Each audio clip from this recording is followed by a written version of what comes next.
రేపటి తరం గురించి ఇవాళే ఆలోచిస్తూ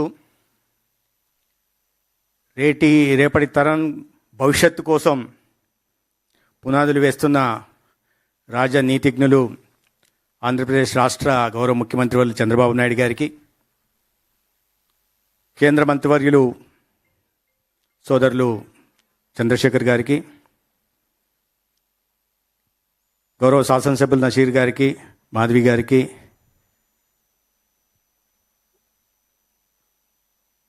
కామినేని శ్రీనివాస్ గారికి, అదేవిధంగా జిమ్ఖానా ట్రస్టీస్ చైర్మన్గా ఉంటున్న రామకోటేశ్వరరావు గారికి, డాక్టర్ రవి గారికి, డాక్టర్ బాబురెడ్డి గారికి, కలెక్టర్ గారికి, మరి ముఖ్యంగా ఇవాళ ఈ కార్యక్రమంలో దేశ విదేశాల నుంచి వచ్చి పాల్గొంటున్న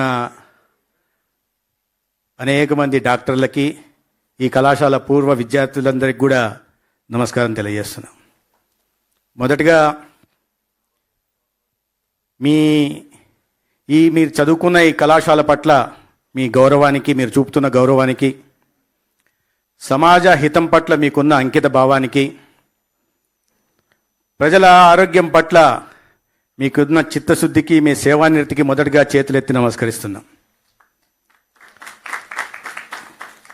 600 పడకల కళాశాలను MCH సెంటర్ని ప్రారంభించడం, దానికి అనేక మంది డాక్టర్ ఉమాదేవి గారు, డాక్టర్ నళిని గారు, ఇంకా అనేక మంది డాక్టర్లు 3 కోట్ల నుంచి 22 కోట్ల దాకా సొంత డబ్బుని, కష్టపడి సంపాదించిన డబ్బుని ఇవాళ ఈ కళాశాల అభివృద్ధి కోసం, అదే సమయంలో ఆంధ్రప్రదేశ్లో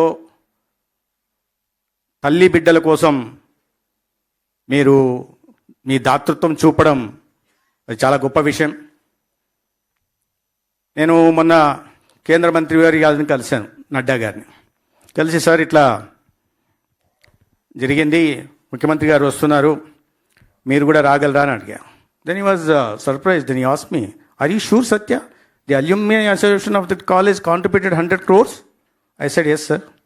And not only 100 crores, sir, even before that, they contributed 35 crores for building, constructing a trauma and a super specialty hospital. And you name any equipment or anything in the government hospital is contributed. Most of them are contributed by the Alumni Association of... I personally went to their biennial conference in Orlando and witnessed their commitment also and their love for their college, the college which they studied in. ఆయన ఆశ్చర్యపోయాడు. This must be the largest contribution by medical fraternity or alumni association of any college. It should be presented as a model for other colleges also. That is the thing. కేంద్ర మంత్రి గారికి ఎంత ఆశ్చర్యం అని, 100 కోట్లు పెట్టి ఇలా కట్టారా, దానికి ముందు ఇన్ని కోట్లు పెట్టి వాళ్ళు చదువుకున్న కాలేజ్ చేస్తున్నారా అని. అందుకని నాకు అనిపించిందంటే the place where we are standing in is not just a 5-story building. The MCH center is not a place to treat the mother and child. I feel it is a monument standing as an icon of commitment of the old students for the betterment of the institution they are studied in. I think you strongly feel because of this institution, you feel that your lives have been shaped, and also brought a national and universal fame to you all, making us all proud. అందరికీ మాకు గర్వకారణం. మీరు దేశ విదేశాలకు వెళ్ళి ఇంత కష్టపడి అక్కడ మీకు గుర్తింపు తెచ్చుకొని మళ్ళీ వెనక్కి వచ్చి, it also reflects the spirit of giving back to the society. అంత దూరం వెళ్ళిపోయిన తర్వాత కుటుంబాల గురించి వాటి గురించి కాకుండా మనం చదువుకున్న కాలేజీలో బ్యాక్ హోమ్ ఇంతమంది పేషెంట్స్ ఉన్నారు, వీళ్ళ అభివృద్ధి కోసం పనిచేయాలి, వారి ప్రజారోగ్యాన్ని కాపాడాలనే ఆలోచన మాత్రం చాలా అద్భుతమైన ఆలోచన. అందుకనే ఆ మాట వింటూనే కేంద్ర మంత్రి గారు కూడా it should be a role model for others అని చెప్పారు. అందుకనే అల్యూమినీ అసోసియేషన్ మనం ఇక్కడే కాదు, నేను వచ్చినప్పుడు జిమ్ఖానా, ఆర్లాండో వచ్చినప్పుడు జిమ్ఖానా, తర్వాత RM ఖానా, SM ఖానా కూడా ఉన్నాయి. అక్కడ కూడా చాలామంది alumni association, not at the scale of Gymkhana. Gymkhana is setting a new roadmap for all others and being a source of inspiration for other alumni associations of the other teaching hospitals in Andhra Pradesh. ఆ సందర్భంగా మేము కూడా ఈ alumni వీటిని ఇప్పుడే గౌరవ ముఖ్యమంత్రి గారు చెప్తున్నారు, మిగతా చోట్ల కూడా ఈ మోడల్ చూపించాలి, మోటివేట్ చేయాలి అని. నేను అన్నా సార్ చిన్నగా ప్రయత్నం మొదలు పెట్టాం సార్, ఇప్పుడే ప్రతి ఒక్క కాలేజ్కి అల్యూమినై మీట్ అరేంజ్ చేయడం కోసం 10 లక్షలు పెడుతున్నాం సార్. 10 లక్షలు సరిపోదు, అది ఇన్వెస్ట్మెంటు. ముందు వాళ్ళని ఒక చోట చేరేలాగా చేసి కొద్ది మోటివేట్ చేసిన తర్వాత మళ్ళీ 10 లక్షలకు 10 లాగాలని ప్రయత్నం చేస్తున్నాం సార్ అని నేను ఇప్పుడే ముఖ్యమంత్రి గారికి చెప్పాను. లేదు, ఎంకరేజ్ చేయాలి వీటిని. మిగతా కాలేజీలు కూడా ఓల్డ్ టీచింగ్ హాస్పిటల్స్ ఏమున్నాయో పర్టికులర్గా దాని మీద మీరు ఫోకస్ చేయండి అని వారు చెప్పడం జరిగింది. అదేవిధంగా ప్రయత్నం చేస్తున్నాం. నేను ఆర్లాండో వచ్చిన సందర్భంగా కలిసినప్పుడు రామకోటేశ్వరరావు గారు, బాబులరెడ్డి గారు, రవి గారు అందరూ కలిసిన తర్వాత ఆ రోజు సమావేశంలో బిల్డింగ్ అయితే మేము ఏదో చేసి కంప్లీట్ చేస్తాం, కానీ దానికి కావాల్సిన ఎక్విప్మెంట్, ఫర్నిచర్ కావాలి కదా, దానికి మరి ఆలోచించాలన్నారు. నేను వచ్చిన తర్వాత గౌరవ ముఖ్యమంత్రి గారి దృష్టికి తీసుకెళ్తే వెంటనే ప్రభుత్వం దానికి కావాల్సిన 27 కోట్ల ఎక్విప్మెంట్కి కానీ ఫర్నిచర్ కావాల్సిన మంజూరు చేసి ఒక పూర్తి స్థాయి ఎంసీహెచ్ హాస్పిటల్ ఇక్కడ సెంటర్ నడిచేలాగా వారు ఆదేశాలు ఇవ్వడం జరిగింది. ఇవన్నీ నేను ఇవాళ ఎంఎంఆర్ గురించి మాట్లాడుతున్నారు. దాని ముందు వచ్చిన మాట చెప్పాలి. ఎప్పుడు 2016లో ఇనిషియేట్ చేసి 2018లో భూమి పూజ చేసిన తర్వాత ఒక కారణం చెప్పారు బాబులరెడ్డి గారు. మధ్యలో కరోనా వచ్చింది కాబట్టి కరోనా రావడం వల్ల కాస్త ఆగిందని. కేవలం కరోనా మాత్రమే కాదు, అదే 2019లో ఇంకో వైరస్ కూడా ఈ రాష్ట్రానికి వచ్చింది బాబురెడ్డి గారు. దాని కారణంగా ఇంకా ఆలస్యమైంది. లేకపోతే ఇది 2022కో 2023కో కంప్లీట్ కావాల్సింది. మళ్ళీ ముఖ్యమంత్రి గారు ఎవరైతే భూమి పూజ చేశారో మరి వాళ్ళు వచ్చి ప్రారంభించే పరిస్థితి ఉంది. అయితే నేను ఎందుకు ఈ మాట అంటున్నా అంటే ఎంఎంఆర్ గురించి మాట్లాడారు. మనం ఎంఎంఆర్ మన గతంలో 14-19 మధ్య ప్రజారోగ్యం పట్ల తీసుకున్న చూపిన శ్రద్ధ కారణంగా కానీ, లేదా 20 నెలల్లో ప్రత్యేకంగా ప్రతి 15 రోజులకు ఒకసారి ముఖ్యమంత్రి గారు పిలిచి రివ్యూ చేసి ఒక్కొక్క దాని మీద డిస్కస్ చేయడం, గైడ్ చేయడం కారణంగా ఇవాళ ఎంఎంఆర్ని 40 నుంచి for 1 lakh population we could bring it down to 30 now, as against the national average of 97, and the nation has set a target of 70 in SDGs by 2030. Now we are already 30. IMR విషయంలో కూడా national దీనికన్నా చాలా లోపల ఉన్నాం. 19 ఉంది, 19 నుంచి 17కి తీసుకొచ్చాం. కానీ మా స్వర్ణాంధ్ర విజన్ డాక్యుమెంట్లో గౌరవ ముఖ్యమంత్రి గారు ఒక టార్గెట్ని పెట్టారు. ఐఎంఆర్ 1000 లైబర్స్ 5 లోపలికి తీసుకురావాలని ఆ దిశగా ప్రయత్నం చేస్తున్నాం. అయితే ప్రభుత్వం గౌరవ ముఖ్యమంత్రి గారి నాయకత్వంలో తీసుకుంటున్న చర్యలకి ఖచ్చితంగా ఈ మీరు ఇవాళ చేస్తున్న పని సప్లిమెంట్ చేస్తుంది, కాంప్లిమెంట్ చేసుకుంటుంది.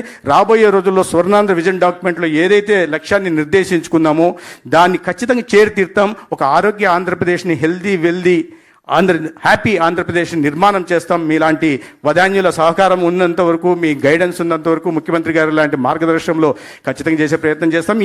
నేను చెప్పినట్టుగా ఈ 18-20 నెలల్లో చాలా మార్పు ఆరోగ్య రంగంలో చాలా మార్పు తీసుకురాగలిగాం. ఈ ఆబ్సెంటిజంని 8 నుంచి 12% తగ్గించగలిగాం. OP సర్వీసులని 14% పెంచగలిగాం. IP సర్వీసుల్ని 15% పెంచగలిగాం.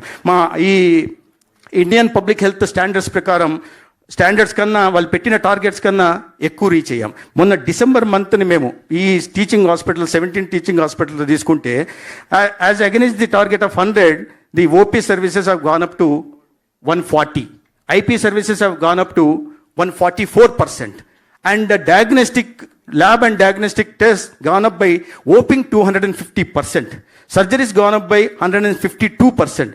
Where we were lagging behind all these years in the 20 months is institutional deliveries in government teaching hospitals. In secondary health, yes, we could reach 90%. But ikkada ee teaching hospitals lo 100ki 57% మాత్రమే reach అయ్యాం. కానీ మీరు ఇవాళ చేస్తున్న ఒక MCh centre కారణంగా ఆ target కూడా 100 దాటే దిశగా ఖచ్చితంగా ప్రయత్నం చేస్తామని ఈ సందర్భంగా మీ అందరికీ తెలియజేస్తున్నా. ముఖ్యంగా సమాజంలో ఇవాళ మార్పు వస్తుంది. ప్రతిపక్షాలు ఏ రకంగా మారుతున్నాయి కూడా చూస్తున్నాను. ఇక్కడ విమర్శలు చేయడానికి బట్ల కానీ మీరందరూ విని ఉంటారు. ఈ మధ్య ఎక్కడ చూసినా పీపీపీ, పబ్లిక్ ప్రైవేట్ పార్ట్నర్షిప్ గురించి మాట్లాడుతున్నారు. Public private partnership government of India 17 college మంజూరు చేస్తే దాంట్లో 5 కాలేజీలు అరకొర డబ్బులతో మీరు అంతా డాక్టర్లు, మీకు అందరికీ తెలుసు. Can you imagine, can you claim, anybody claim by spending 10% of the administrative amount? So the total expenditure of 500, if you imagine 500 crores is the total expenditure, and spending just 50 crores, can you claim that you have built a college, medical college? Can you impart quality education? Can you provide quality health care to the people? No. The answer will be no, obviously.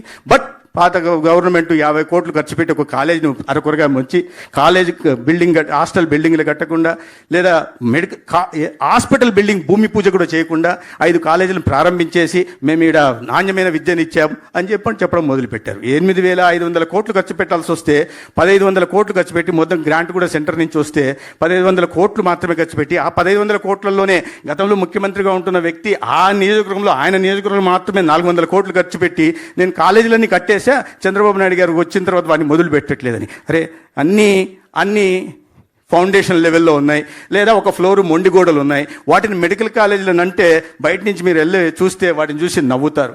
ఇటువంటి అవగాహన రాహిత్యం ఉన్న వ్యక్తులు ఉన్నారా అనే భావన మీకు కలుగుతుంది. దాన్ని ఇవాళ మనం పబ్లిక్ ప్రైవేట్ పార్ట్నర్షిప్లో తీసుకెళ్తుంటే ప్రైవేటైజేషన్ అంటారు. In way I can tell even this what you are doing is also మేము పబ్లిక్ ప్రైవేట్ పార్ట్నర్షిప్ అంటున్నాం. ఎక్కడ రెవెన్యూ షేరింగ్ లేదు కాబట్టి మీరు చేస్తున్నది పబ్లిక్ ఫిలాంథ్రపిక్ పార్ట్నర్షిప్.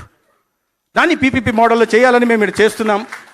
ఒక నాణ్యమైన విద్యని, నాణ్యమైన వైద్య సేవలను అందించే దిశగా ప్రయత్నం చేస్తుంటే దాని మీద అసత్య ప్రచారాలు చేసుకుంటూ అది మాట్లాడుతూ చేస్తున్నారు. ప్రైవేటైజేషన్ అంటారు. పబ్లిక్ ప్రైవేట్ పార్ట్నర్షిప్కి ప్రైవేటైజేషన్కి తేడా తెలియకపోతే ఇది నీతి ఆయోగ్ తీసుకొచ్చిన పాలసీ డెసిషన్. దీన్ని అనేక రాష్ట్రాల్లో పీపీపీ మోడల్ మెడికల్ కాలేజీలు కడుతున్నాం. అంతెందుకు ఎంతో కీ సెక్టర్ అయిన డిఫెన్స్ దీంట్లో కూడా ఇవాళ పబ్లిక్ ప్రైవేట్ పార్ట్నర్షిప్ని అలౌ చేస్తున్నారు. అని చేస్తున్న దాంట్లో పేదలకి వైద్య సేవలు ఉచితంగా అందించాల్సిన దీంట్లో వస్తే తప్పేముంది? క్యాపిటల్ ఎక్స్పెండిచర్ కన్సెషన్ తెచ్చుకుంటారు, ఆపరేషనల్ ఎక్స్పెండిచర్ కన్సెషన్ తీసుకొస్తారు. మీరు గతంలో మీరు చదివినప్పుడంతా మెడికల్ కాలేజీలో 100% ఫ్రీ సీట్స్ ఉండేవి. కానీ గతంలో ముఖ్యమంత్రిగా ఉంటున్న వ్యక్తి గవర్నమెంట్ మెడికల్ కాలేజీలలో మీకు అందరికీ బహుశా తెలిసి ఉండకపోవచ్చు, గవర్నమెంట్ మెడికల్ కాలేజీలో 50% మాత్రమే కన్వీనర్ కోటా కన్వీనర్ కోటా అంటే ఫ్రీ సీట్స్ పెట్టి, మిగిలిన 50%లో ప్రైవేట్ కళాశాలలాగా 35% management quota, 15% NRI quota government కాలేజీలో తెచ్చేశారు. ఆల్రెడీ జీవోలు కూడా తెచ్చేశారు. వాళ్ళు వచ్చి ఇవాళ ప్రైవేట్ మీరు అమ్ముతున్నారు, ప్రైవేట్ చేస్తున్నారు, చంద్రబాబు నాయుడు గారు ప్రైవేట్ పేద విద్యలకు వైద్య విద్య అందకుండా చేస్తున్నారు, పేదలకు వైద్యం అందకుండా చేస్తున్నారని మీరు ఆల్రెడీ మీరే తీసుకొచ్చి ప్రభుత్వ కళాశాలలో ప్రైవేట్ సిస్టమ్ని తీసుకొచ్చేసి ఇవాళ ప్రైవేటైజేషన్ అని అసత్య ప్రచారాలు చేసే ప్రయత్నం చేస్తుంది. The government is committed to build all these 10 colleges on a PPP mode and impart a quality education and also provide quality health care to the 1.43 beneficiaries of this Andhra Pradesh ఫ్యామిలీస్ని చేసే ప్రయత్నం చేస్తున్నాం. అదేవిధంగా ఒక దేశంలో ఎక్కడ లేని విధంగా ఇక్కడ ఒక యూనివర్సల్ హెల్త్ ఇన్సూరెన్స్ కూడా ముఖ్యమంత్రి గారు తీసుకొస్తున్నారు. ఏప్రిల్ 1 నుంచి రోల్అవుట్ అయిపోతుంది.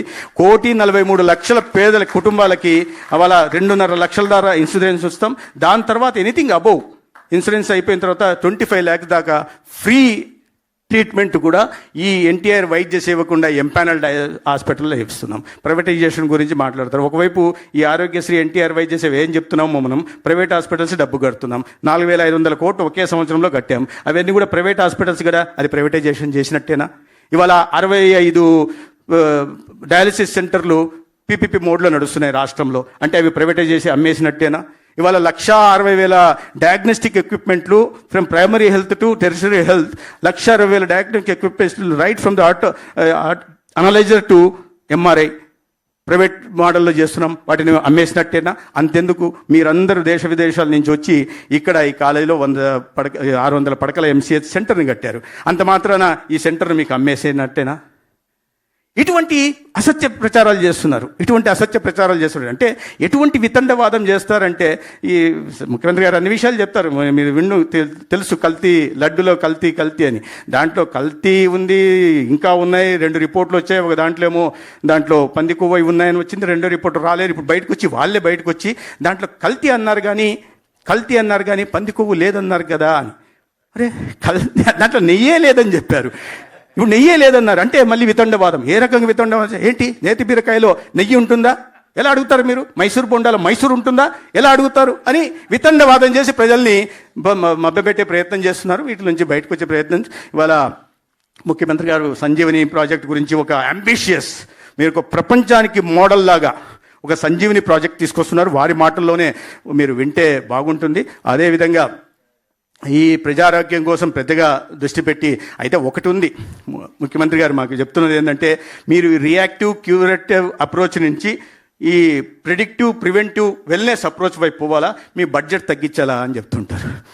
బడ్జెట్ తగ్గించాలి అని చెప్తున్నారు. ఆ దిశగా ప్రయత్నాలు జరుగుతున్నాయి. ఇవాళ ఏదైనప్పటికీ మీ అందరు కూడా నేను ప్రత్యేకంగా మరొక్కసారి అభినందనలు తెలుసు. ప్రభుత్వం చేస్తున్న ఈ పనికి సమాంతరంగా మీరందరూ కూడా ముందుకొచ్చి ఇంత యూనిటీతో, ప్రపంచంలో బహుశా ఇంత యూనిటీ ఉన్న నేను చూశాను కొన్ని ఐఐటీల్లో వీటిలో చేస్తున్నారు, కానీ ఇంత యూనిటీ ఉన్న అల్యూమినియం మాత్రం మొదటిసారి చూస్తున్నాను. మీ అందరికి కూడా చేతులెత్తి నమస్కరిస్తూ సెలవు తీసుకుంటాను. ధన్యవాదాలు. Thank you so much, sir. Now